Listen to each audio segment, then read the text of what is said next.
Meu nome completo é Rui de Oliveira Fonseca. Eu nasci no Rio de Janeiro, antigo Distrito Federal, em 12 de março de 1915. Nasci numa fazenda chamada Boa Esperança, perto da estação de Sobragi, uma estação abaixo de Matias. Antônio de Pádua Inhã. Nasci em Rio Novo, na cidade de Rio Novo, ao 26 de setembro de 1925. Fidelcino Filgueira de Março, nascido em 22 de abril de 1922, na cidadezinha, no nome de Maripá de Minas. Meu nome é José Maria da Silva Nicodemos. Eu nasci no distrito de Araci, município de São João Nepomuceno, Minas Gerais. Meu pai, ele era administrador de uma fazenda. Ele foi administrador 19 anos dessa fazenda. Quer dizer, a família criou toda lá. Eu saí de lá com 15 anos. E eu era sertanejo. Uma missão que o velho pai dizia, que na casa desse homem quem não trabalha não come. Eu tinha tarefa desde a idade de 6 anos, varrer terreiro, lavar, etc, etc, trabalhar mesmo. Pegar moer no pasto descalço, na ponta do sapê, e moer cana, levar a cana gelada, coisa, e carregar o bagaço para lá. Era uma coisa assim muito pura. Havia, talvez hoje não entendam, um romantismo muito desenvolvido, né? A única diversão que a gente tinha era o cinema, uma vez por semana. Então, era muito fácil viver na cidade do interior naquela época, porque as exigências eram muito pequenas. A pessoa comprava uma mesa e 4 cadeiras, né? E aquilo ficava anos e anos. Automóvel era um sonho tão distante que ninguém se atrevia, a não ser uma meia dúzia, ninguém se atrevia a pensar em ter um carro. Uma bicicleta já estava muito bom quando conseguia.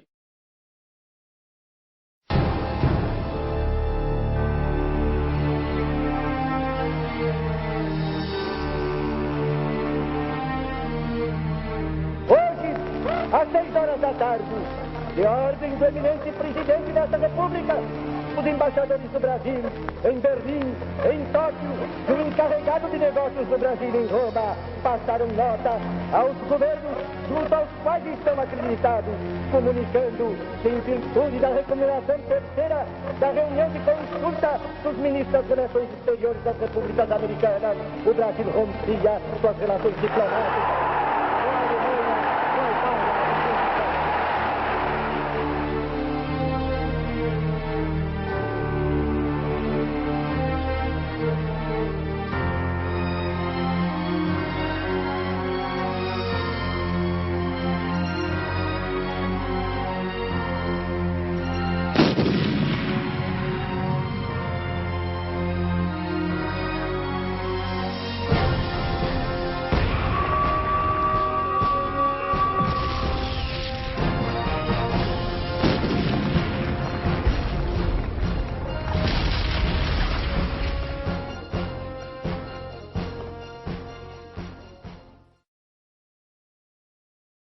Não existia estradas de rodagem, né? Não existia estrada de rodagem, nem mesmo estrada de terra. A gente não tinha acesso do sul para o norte e do norte para o sul. Não tínhamos, o acesso era através do mar, né? Então, por isso é que os alemães aproveitaram disto e afundaram os nossos navios. Foram atacados 32 navios mercantes brasileiros em nosso litoral, que foi uma ofensa muito grande ao povo brasileiro. Nesses 32 navios, morreram 975 tripulantes e passageiros. Havendo perdas humanas, vamos dizer, foi atingido o orgulho nacional. Perdas humanas que foram, ceifadas sem nenhuma possibilidade vamos dizer, de revide. Com isso, os estudantes foram à rua aqui em Juiz de Fora mesmo, como no Rio de Janeiro, e exigiu que o governo declarasse guerra aos alemães. O povo então reagiu violentamente e, principalmente influenciado pelos estudantes da época, inclusive eu, que era estudante na época também, né, promovíamos comícios, promovíamos passeatas de apoio ao Brasil, que tomasse uma medida de represália contra esses afundamentos que finalmente estavam matando os brasileiros. Eu acho que o nosso presidente não tinha vontade de mandar tropa, porque ele era ditador também, não é verdade? Mas aí o povo revoltado e tudo, pediu até que forçou ele a entrar no Brasil na guerra.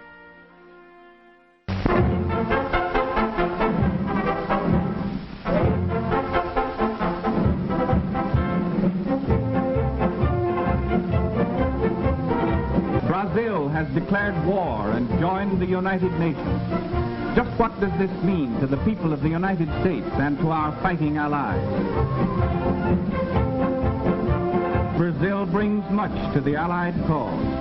Not only the weight of her resources and manpower, but the militant spirit of her people and the reaffirmation of her friendship for the people of the United States. A friendship which we welcome with gratitude and which shall never be forgotten.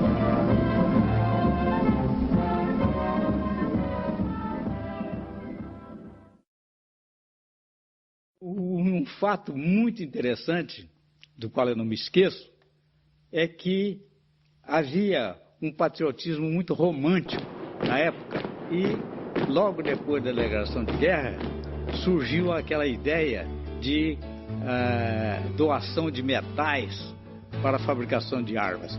Ora, nós não tínhamos indústria de material bélico, mas todo mundo começou a fazer as chamadas pirâmides metálicas. Então era panela, era caçarola e tal, e eu me lembro que na minha terra tinha, como ainda tem hoje, ele voltou para o lugar, um chafariz de ferro fundido, ainda me parece que do fim do Império, início da República, lá numa praça, até esse chafariz eles arrancaram de lá e botaram na pirâmide metálica para fazer um canhão, não sei como. Então, são essas coisas que a gente deve respeitar, quer dizer, a simplicidade do povo, aquele patriotismo romântico, como se a guerra já estivesse ali. Então, isso traduz muito bem o sentimento, as reações da nossa gente do interior. No dia que eu completei 17 anos de idade, eu me apresentei voluntário no 12º Regimento de Infantaria, aqui em Juiz de Fora. Não para ir para a guerra. Eu precisava do meu certificado de reservista, porque eu queria tentar a minha vida no Rio, que naquela ocasião exigiam mais o certificado de reservista do que a carteira de Ministério do Trabalho. Começamos a receber elementos de todos os recantos do Brasil. Isso eu achei muito interessante, porque todo o país participou e houve uma integração entre elementos do sul, do norte, do centro, etc. Nós chegamos a receber aqui no 11 um contingente, eu não sei de quantos catarinenses, mas uma grande, no mínimo uns 80 para aí assim. E ninguém falava português. Veio todo mundo para cá, não falava português, só falava alemão. Porque primeiro você convocava o cidadão, dava farda, dava tudo, então depois é que fazia a inspeção de saúde.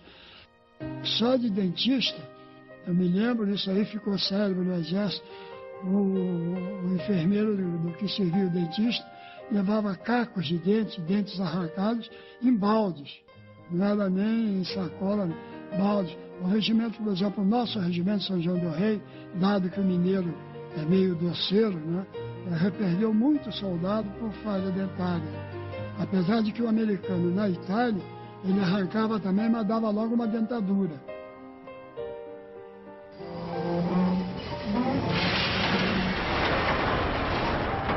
Nós estamos lá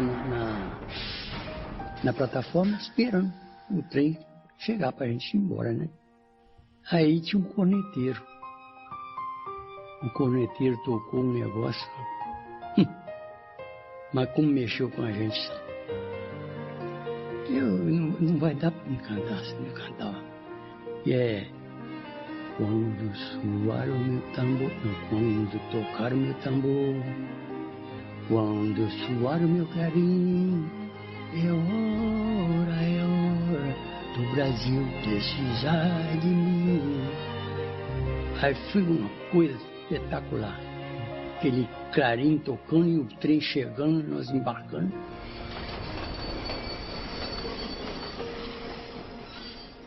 Lá nós tivemos lá em torno assim, uns 6 meses, né?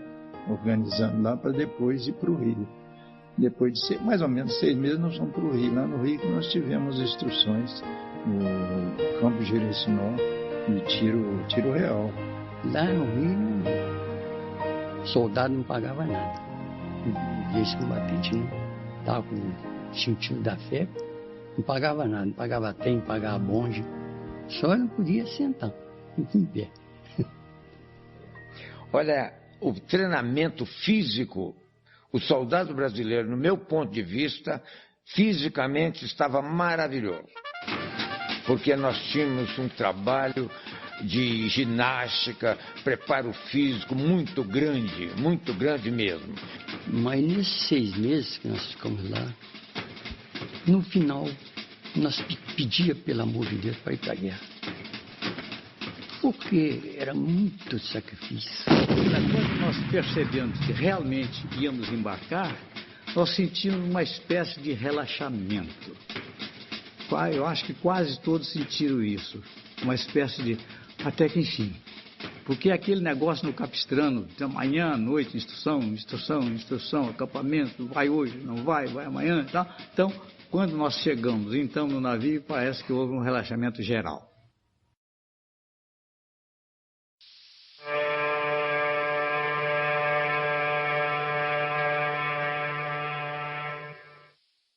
A minha mãe estava num casamento da sobrinha dela. Quando deram a notícia, o seu filho embarcou para a guerra. O casamento, a festa acabou. No dia 22, por volta de 8 horas da manhã, o navio desatracou e começou a penetrar no mar. À medida que ele penetrava no mar, o Corcovado, que é grande, foi ficando pequeno, até ficar tamanho de um mosquito desaparecer na visão da gente. Aí eu pilhei com os companheiros ali de bom-bordo e conversa, será que voltaremos para ver o Corcovado? Ivaí, não vou estar chuva. Mas eu nem estava aí, porque a minha idade talvez não permitisse que eu fizesse julgamento daquilo que ia acontecer comigo. Eu era muito jovem para isso. Agora, o que acontecia é que eu achava que aquilo mais era um treinamento que a gente não ia chegar na guerra, não, sabe? Por isso que eu tinha mais ou menos pensamento de otimismo, sabe? Aí nós fomos até o Estreito de Gibraltar.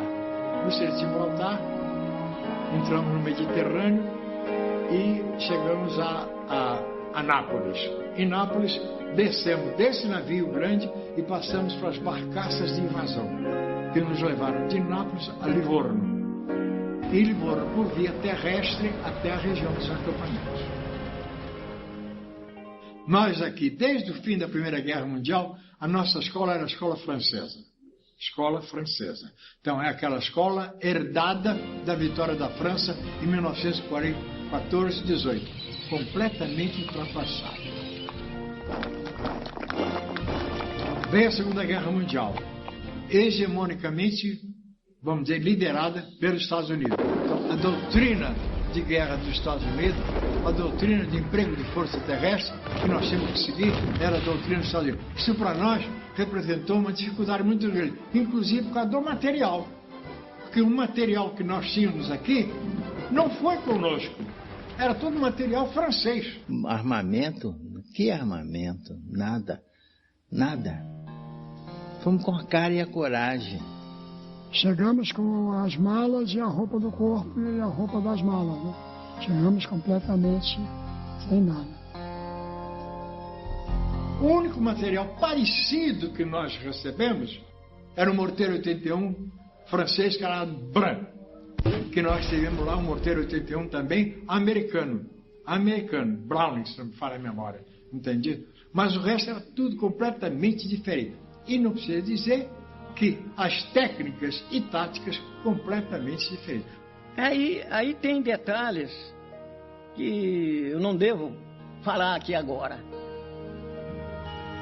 Porque começa pelo uniforme com o qual nós desembarcamos na Itália. O nosso uniforme praticamente idêntico ao uniforme alemão. É um uniforme de brim, simples, mas simples mesmo. E nós já chegamos na Itália nas proximidades, ou praticamente na entrada do outono. Ora, sair do trópico para um país europeu foi um choque muito grande. Então aquela roupinha que não segurava nada, bastava, vamos dizer assim, bastava botar a cara fora do abrigo, que aí, graças a Deus e ao entendimento do comando, com o comando americano, aí sim a gente recebeu um novo tipo de vestuário. Então a humilhação foi essa. O americano com a camisa de, vamos dizer assim, de nylon, igual a nossa aí, bege, gravata, e a gente com aquela farda danada assim, coitado. Nossa, mas aí nós começamos, aí é que a FEB entrou com a troca da massa de cigarro, bala e chocolate, trocando em costureira para cortar do jeito que ele queria. E aí foi aproximando, mudamos completamente o uniforme do Exército Brasileiro. Nós fizemos uma missa de ação de graças por ter chegado praticamente sem perdas. Então fizemos deslocamento de São Rossore, que era onde nós estávamos acampados, eram 4 quilômetros até a Catedral de Pisa. Fomos a pé, né, marchando, chegamos na Catedral, entramos na Catedral, foi uma coisa maravilhosa, foi só o regimento, nosso regimento, não foi a FEB toda não, foi o nosso regimento. Na hora do hino nacional, é a hora, vamos dizer, o clímax da missa, que é a elevação. Eleva-se a hóstia, depois eleva o cálice, né? Aí a banda de música, né, rompeu com o hino nacional. Vamos ouvir um trecho do hino nacional brasileiro, cantado pela tropa brasileira na Catedral de Pisa.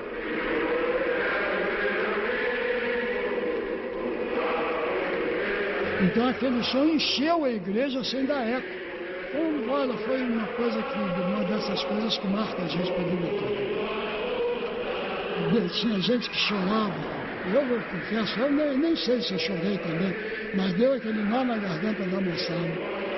Olha, tinha nego ali que aguentava o durão, mas não adiantava, a lágrima corria. E pelo menos que estavam do meu lado ali, todo mundo chorou. Mas foi um frisson.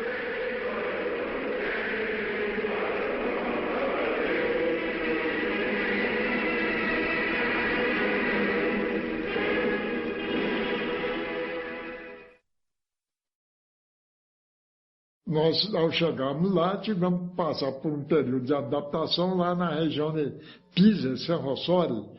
Era uma área de estacionamento preparada pelo americano. Ali o treinamento consistiu principalmente em marchas, né? Porque para dar resistência física, uma vez que o 6º já estava combatendo em região montanhosa. Então era preciso dar resistência aos homens. Continuou a instrução de armamento, agora já dado por instrutores nossos, que nós já tínhamos aprendido dos americanos. Houve muita instrução de tiro com as armas americanas, morteiro, metralhadora. A FEB foi incorporada ao 5º Exército Americano, ao 4º Corpo do 5º Exército Americano. Porém, a FEB tinha comando livre. Ela recebia a ordem do comando geral, mas ela que desenvolvia. Não é, por exemplo, nós misturado com o americano misturado com nós brasileiros. Não, isso não existiu. Quem comandava era brasileiro mesmo. Então nós recebemos calçado, recebemos fardamento, recebemos o equipamento. Recebemos lá, mas um fuzil que não era igual ao do americano. Então, numa patrulha, por exemplo, nós saímos na nossa frente, mas tinha que entrar na frente do americano, porque a patrulha nunca volta pelo mesmo lugar que ela foi. Tinha a senha para o americano não atirar na gente, dava a senha. No passar naquilo ali, o americano dava bobeira e ficava sem um fuzil. Ficava sem um fuzil mesmo. No tempo antes da guerra, um soldado não se dirigia ao capitão diretamente, de jeito nenhum. Ele tinha que pedir licença primeiro ao tenente para falar, depois marcar com o sargenteante se o capitão podia recebê-lo. Porque aqui a disciplina militar do Exército Brasileiro ou nas Forças Armadas Brasileiras, ela era imposta. A disciplina era imposta. Quem se viu ao lado do americano, muito diferente o tratamento, muito diferente. Às vezes eu ia passando no front, perto do front, tinha uma tropa americana almoçando. E eu já levava minha marmita e meu caneco. Aí entrava na fila. Quando olhava para trás, tinha um tenente, tinha um capitão, tinha um major, tudo americano. Não furava fila, não. Ia um atrás do outro, tá? E eu falava assim, meu Deus, que diferença, muita diferença, mas muita diferença. E eles falavam mesmo, o que der para fazer, faz, o que não der para fazer, não faz. Né? Um soldado faz em 18, 20 anos, um avião faz numa fração de segundo. E eles estavam certos, né?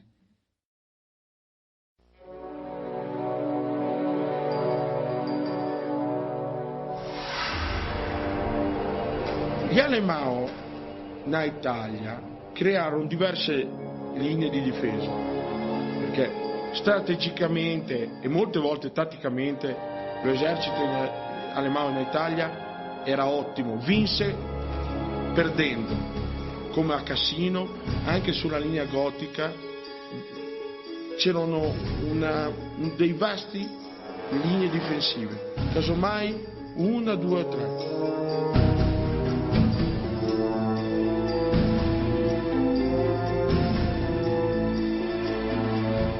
Quando arrivi a Porretta, tu alzi gli occhi e vedi una barriera.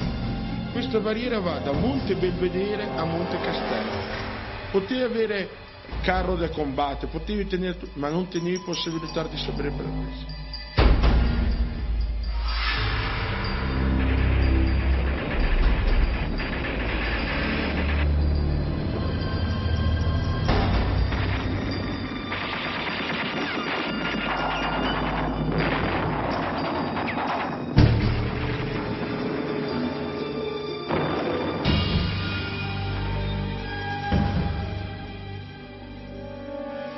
Em 29 de novembro de 1944, o 11RI, através do 3º Batalhão, participou de uma tentativa de tomada do chamado, na época, Monte Castelo, que acabou se transformando num mito, né?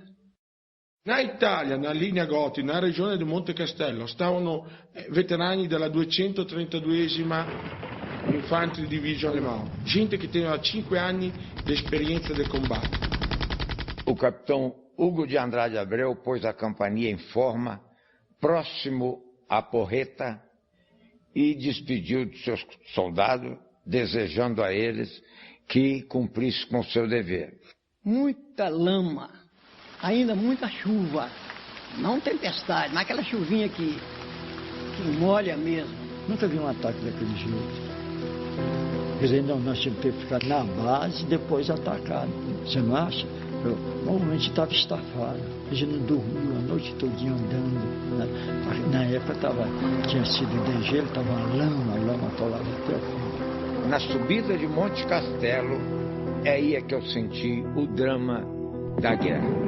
Primeiro que você escorregava demais no morro, com chuva, barro, e metralhadora e canhão, tiro um atrás do outro.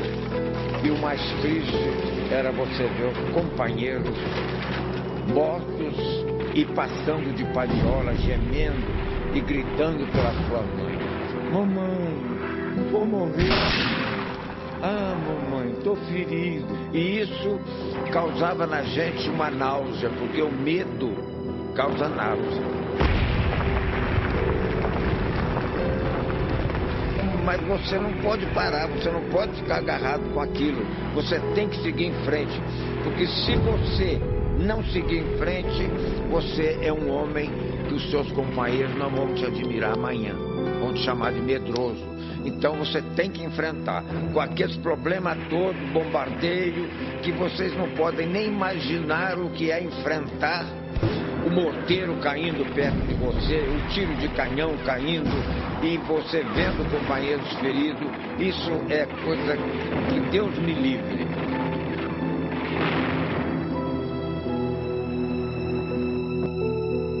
Aí nós chegamos no Monte Castelo, às 6 horas da manhã,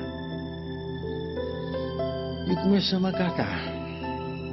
Cata daqui, cata dali. Nós botamos no reboque 24. Aquilo vai empilhando igual sardinha. Cabeça para lá, pé para cá, cabeça para lá, pé para cá.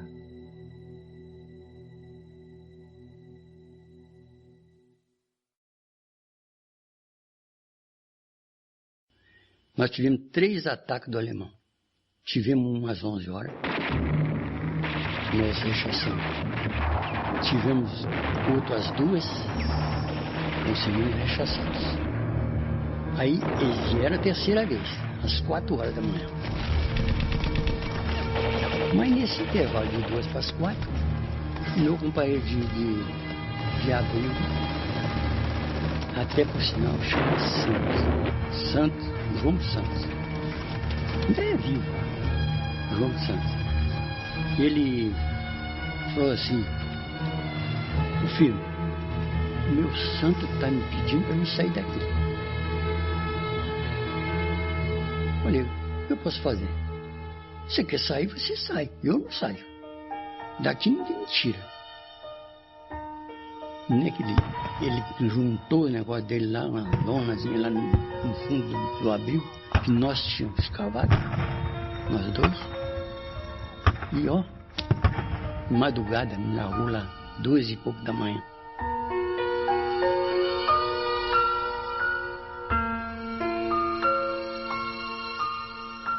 O pior foi o inverno, né? O inverno foi horrível pra gente, não estava habituado àquele frio violento, né? A gente usava uma capa um capote branco de camuflagem, né? Nossa Senhora, a gente sai de um clima tropical como o nosso, né? Chega lá, enfrentar uma neve, né? Já pensou? Então, chegar dia a dia de manhã, que nós não tínhamos água para lavar o rosto. O cantil, a água virava gelo, a gente tinha que esquentar o cantil para dissolver o gelo para a gente lavar o rosto. Tinha condição. O frio, honestamente, não sentimos, porque nós estávamos bem agasalhados. Tínhamos roupa própria para enfrentar. Mas você não podia tirar ela para tomar um banho. Como é que você vai tomar banho onde só tem neve? De novembro de 44 a 2 de maio, e depois mais uns 3 dias, vamos colocar assim, dia 5 de maio, eu consegui tomar um banho. Que até então esquentava um pouquinho d'água de neve ou coisa que eu valha numa lata e passava no rosto e mais nada. Aí eu tomei um banho. Eu passei uns 3 meses sem tomar banho, meu velho. 3 meses sem tomar banho. Eu tinha um macacão de lã por baixo. Eu sou muito cabeludo, só não sou na cabeça, né? E o dia que eu tirei para tomar banho, aqui embaixo estava cheio de cabelo, porque a lã me acabou com o cabelo do peito, tudo, desceu tudo lá para baixo. Tu sabe che nella mia regione in questo momento fa meno 15 para baixo, che è 1 metro di neve. È una cosa orribile, anche per noi. Tu immagina per un garotto di Salvador Bahia, eccetera. Loro combatterono contro o frio e contro un nemico molto duro, molto resistente. Havia batalhões negros. Havia um regimento de negros. Só os oficiais eram brancos. As unidades americanas, elas eram comandadas por branco, né? Coronel para cima, né? Mas é tudo preto. Não tinha mistura nenhuma. E eles, americanos, quando perceberam aquilo, os escuros ficavam bravos. Falavam, e a gente entendia o que eles estavam falando. Por que os brasileiros eram assim e eles lá, né? Na mesma luta, no mesmo esforço, eram discriminados. Os pretos americanos ficavam malucos conosco, porque essa mistura de raça, aquele companheirismo, né? Não tinha separação, não tinha nada. Eles ficavam admirados, meu Deus, porque eu não estava acostumado com isso, né? A propaganda nazi-fascista, né? Ela colocava principalmente o negro como um selvagem. Colocava uma faca na fotografia, né, na boca do preto, agarrando uma criança, naturalmente para esfaquear, por aí. Então o preto causava uma estranheza muito grande na população italiana, principalmente a popolação italiana do norte. Io come pesquisador senti molte volte parlare da gente do tempo, da propaganda nazifascista che falava: attenzione mulher, quando arriveranno o pracinha brasileiro, sono tutti preti, sono tutti violentador, sono tutta gente feia, cattiva. Quando arrivava, già dopo un minuto, tutto questo non esisteva già più. Tiveram realmente alguma dificuldade de nos recepcionar, de nos aceitar, mas as coisas são assim. À medida que isso vai acontecendo, vai verificando que o negro é um cidadão tão importante quanto ao branco. E isso eu acho que serviu uma lição para o mundo todo. Na minha sessão tinha um escurinho chamado Altivo, já falecido. Naquelas avançadas em direção ao norte, regiões inteiramente novas para todos nós o colocávamos sempre perto de mulheres italianas, de crianças italianas, e alguns, sinceramente, não estou mentindo, alguns chegavam até a passar a mão no rosto dele achando que aquilo era uma tintura. E aquilo era uma farra, ele ria, todo mundo ria do negócio. Quando eu fui desenterrar o brasileiro lá em Milão, foi comigo Benjamin Seixas. Era um preto magrinho.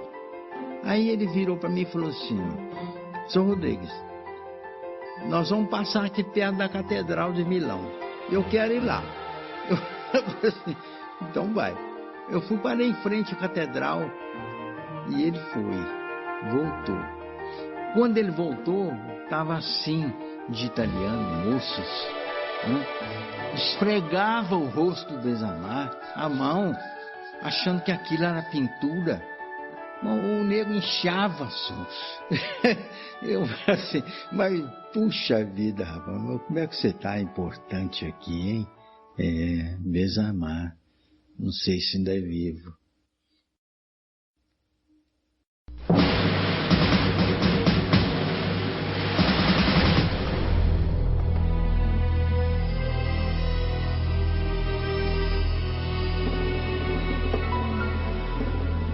Mas vocês não podem imaginar o que foi Montese.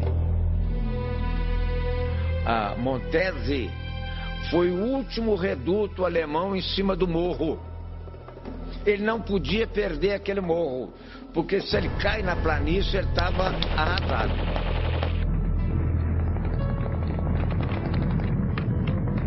Quando chegou na hora da partida, por ataque, o comandante do grupo falou: filho, você é esclarecedor. Você vai ter que esclarecer para nós. Eu fui sozinho. A tropa, meu pelotão, meu grupo, meu pelotão, ficou me apoiando, né? Então ele me mostrou o objetivo.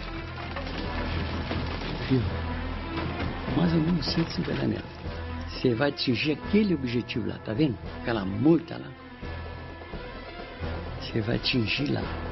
De lá, você observa e vê se a gente pode ir até lá. E eu fui. Eu levantei a cabeça para cima e falei, seja o que Deus quiser. Mas o campo era todo minado, sabe, Major? Todo minado. Eu não sei como é que eu fui. Andar pro lado do inimigo, campo minado, sozinho. Nesse intervalo aí, morreu muitos brasileiros. Eu, inclusive, pulei por cima de São Distribuição. Aí não podia parar, né? Estava em ataque. Estava partindo para o ataque, não podia parar.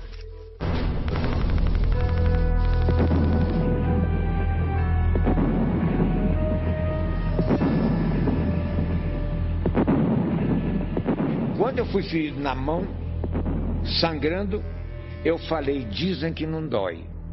Eu olhei o meu corpo se tinha mais algum rombo, né? Ou assim, mais ou menos, passei a mão, não tinha nada.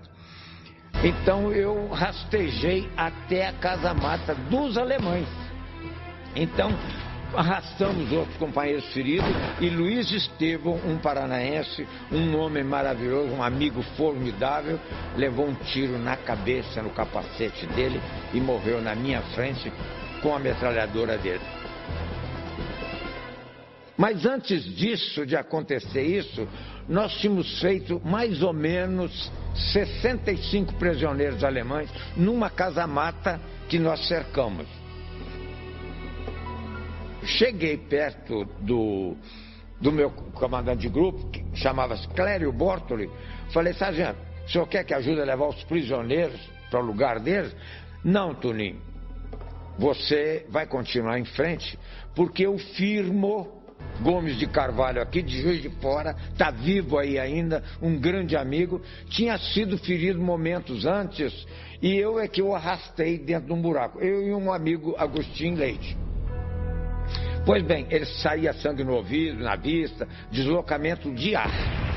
Fiquei desacordado uma meia hora. Eu acalmei, aí juntaram aqueles prisioneiros todos e eu fui escalado para ajudar a levar aqueles prisioneiros para a retaguarda.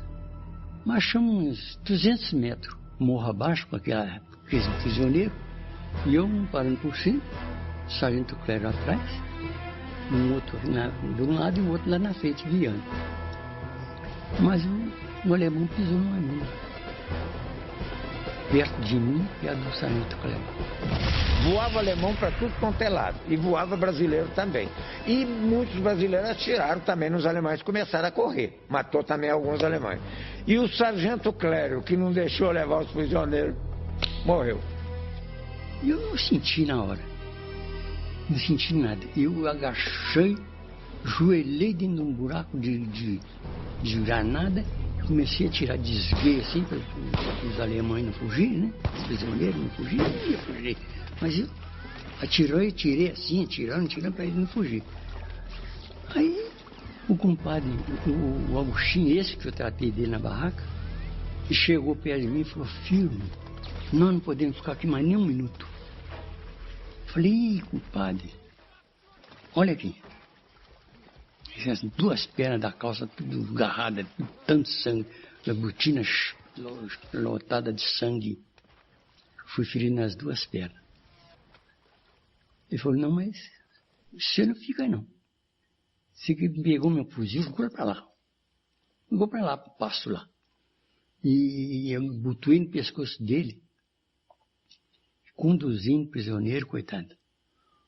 Me trouxe até no PC da companhia, arrastando, morro abaixo, com as duas pernas sem poder pôr no chão. Fu un combattimento durissimo, perché fu un combattimento urbano. Lembra come dicono tutti i manuali militari, il peggior combatte urbano e ne ha giungla. In Montese ci furono dei combattimenti casa per casa, quarto per quarto, e soprattutto gli Alemão non volevano arrendersi, non volevano perdere questa battaglia, perché sapevano che dietro stava la pianura padana, non avevano più linee difensive. Sta un documento del comandante della 114esima Jager: o si vince o si muore, perché dietro non abbiamo niente. In più c'era anche un discorso quasi razzista: non si può perdere contro delle troppe sudamericane. E quindi combatterono casa per casa, abrigo per abrigo. Com 4 dias de combate. Ao fim desses 4 dias de combate, os 2 pelotões de ataque da minha companhia, o meu pelotão e o pelotão do Tenente Marques Júnior, o meu pelotão estava com 14 homens, de um total de 41, e o Marques Júnior, de um total de 41, estava com 13 homens.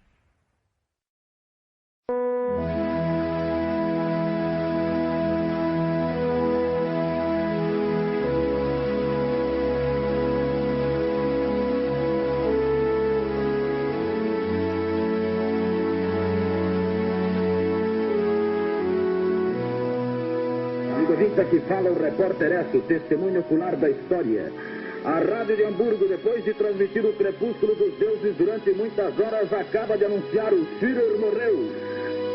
Terminou a guerra, terminou a guerra, terminou a guerra.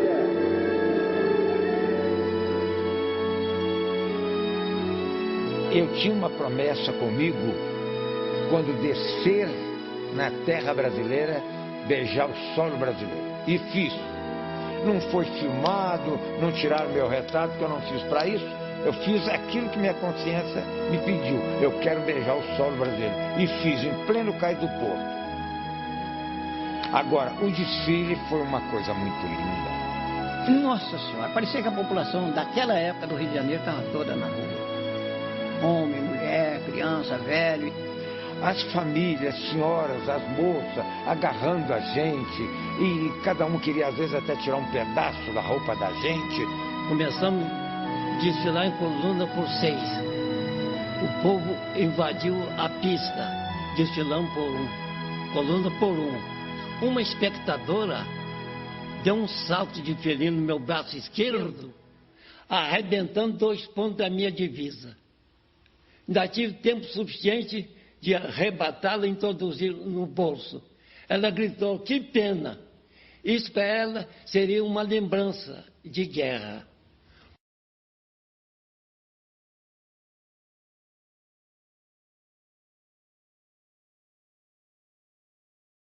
O bonde ia até na ponte, aquela ponte da Rua Alfeli. Eu saí de dentro do banco que eu estava sentado, no vagão lá no trem, eu saí no ar. Saí no ar, por cima do povo, até me levar até no bonde. Em cima do povo, não pisei no chão. Aí eu tinha uma namorada. Nós namorávamos escondido, que os pais delas eram muito bravos, né? Namorava escondido. E eu fiz uma promessa até com esse meu compadre. Falei, ó. Aí ele me perguntou, fez uma pergunta lá uma vez: você vai continuar o namoro com a Marina? Falei, ó, eu vou prometer uma coisa. Se ela estiver na estação me esperando, vai continuar. Mas se ela não estiver, acabou. Mas ela estava lá. O primeiro beijo que eu dei na mão dela.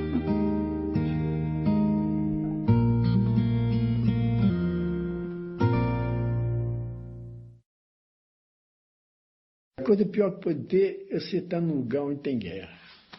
A miséria é extrema, tanto material e moral. É uma coisa horrível. Mas não é que aquilo causava um mal-estar na gente, sabe? A gente tinha muita pena de ter. Você jogava uma ponta de cigarro fora, quanto de gente que voava em cima daquela ponta de cigarro, né?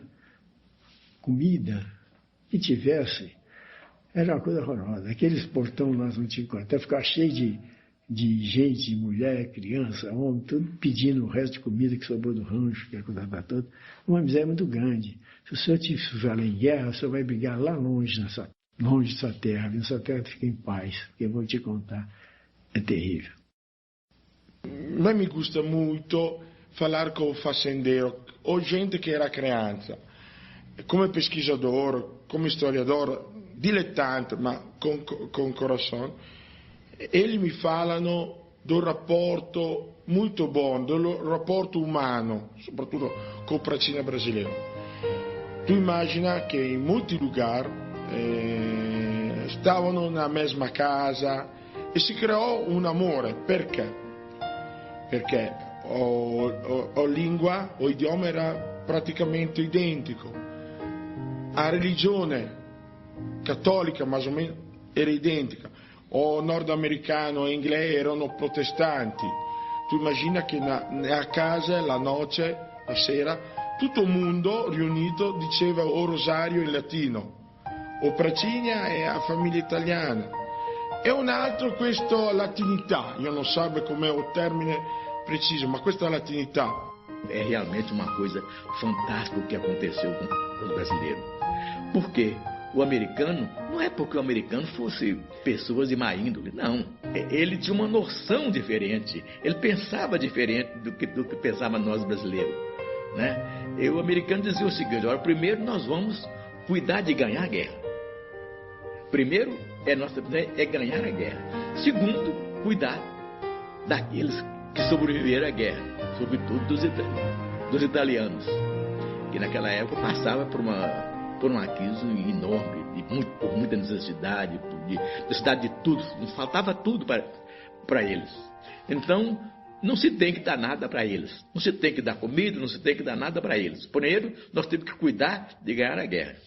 Mas o brasileiro não interpretou assim, não fez assim. O brasileiro não foi essa a postura dele. Ele terminou tentando ajudar aquela gente que passava necessidade, que passava fome, que passava frio, e tratar aquela gente com certo respeito, com certa consideração.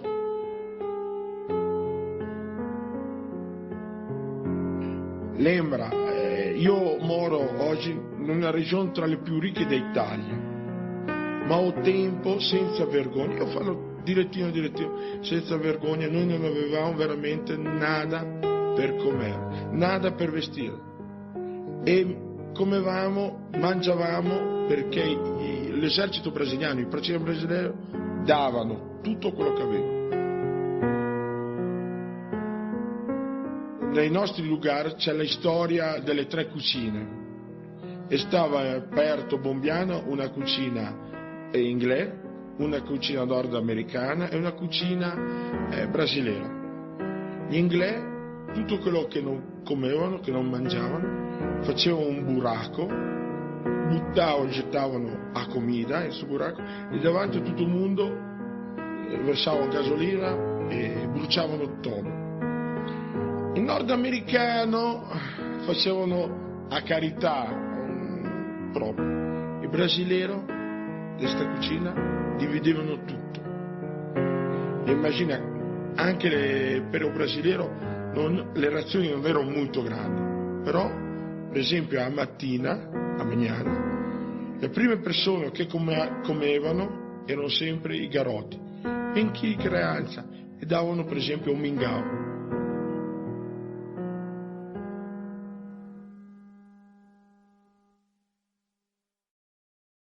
Você precisa ver qual é que a cidade onde houve a rendição da Alemanha ao soldado brasileiro, o prefeito, ele de faixa, na frente dos veteranos, pela rua da cidade, mostrando o soldado brasileiro ao povo. E depois, em Fornovo, nós ficamos no palanque, o povo lá embaixo, dia de semana. Não é domingo nem feriado, não.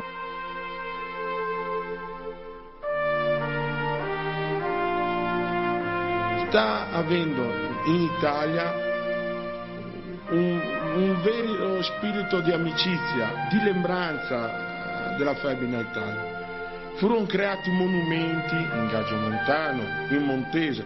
In Montese noi teniamo o Largo Brasile, una rua chiamata Largo Brasile, che è un monumento. Teniamo Piazza Brasile.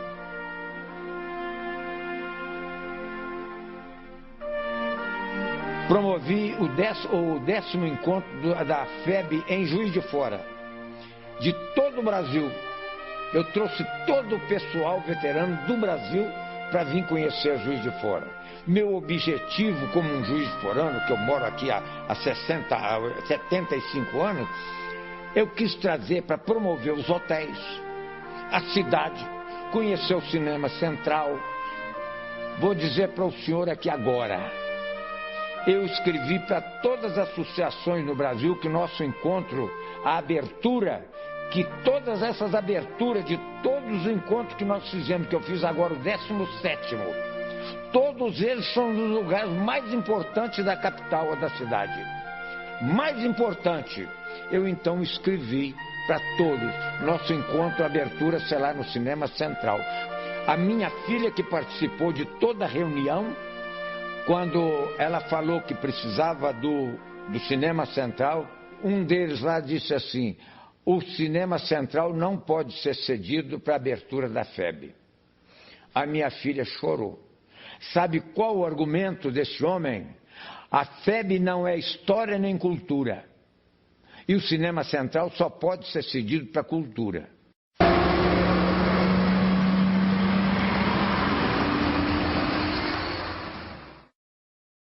Todo 7 de setembro, a associação desfila, né? E eu vi diversos deboches, sabe? De público, né? A gente desfilando, e o sujeito chamado a gente de bobo. As bobos aí. E eu vi, isso eu vi, na Avenida Rio Branco. Mas doeu um bocado, sabe? Um dia, numa sauna, um companheiro de futebol ironizou umas passagens de um filme que estava sobre a guerra, e eu disse para ele: olha, fulano, você tem uma felicidade muito grande. O brasileiro não conhece a guerra, não sabe o que é o horror de uma guerra. E para saber, precisava ter uma guerra no Brasil. Eu prefiro que você fique na ignorância. Tu immagina, io feci una pesquisa, 2.000 uomini tra morti e feriti, su 15.000 no fronte, sono molto. È un rapporto che oggi un esercito, sarebbe o terrore di un esercito moderno avere tanti uomini feriti, morti. Tu immagina, molta di questa gente non sapeva neanche dove era l'Italia, non sapeva certamente dove stava Monte Castello, dove stava Montese, dove stava Collecchio, Fornovo, eppure sono venuti per la mia libertà e per la nostra democrazia. Non hanno guadagnato niente, molti hanno guadagnato una tomba, una ferita nella propria casa.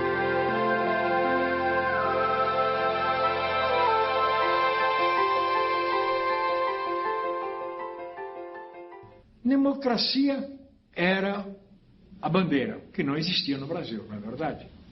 Não existia, mas era a bandeira. E nos valemos dessa bandeira quando voltamos. Tanto que fincamos ela aqui e o ditador foi mandado embora, não é verdade? Mas, nas minhas palavras finais, eu quero render uma homenagem a todos aqueles que combateram na guerra no Exército, na Marinha e na Aeronáutica. E descendo na escala, aqueles companheiros da Força Expedicionária Brasileira. E descendo mais na escala ainda, aqueles com os quais eu tive a honra de combater. O 2º Pelotão de Fuzileiros da 8ª Companhia de Fuzileiros do 3º Batalhão do 11 Rio. Muito obrigado.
torrão. Pra pegar no pau furado não precisa ser estudado, basta ser disciplinado com fibra e coração. Coisa que comigo bole é ver gente falando mole no valor dos meus irmãos.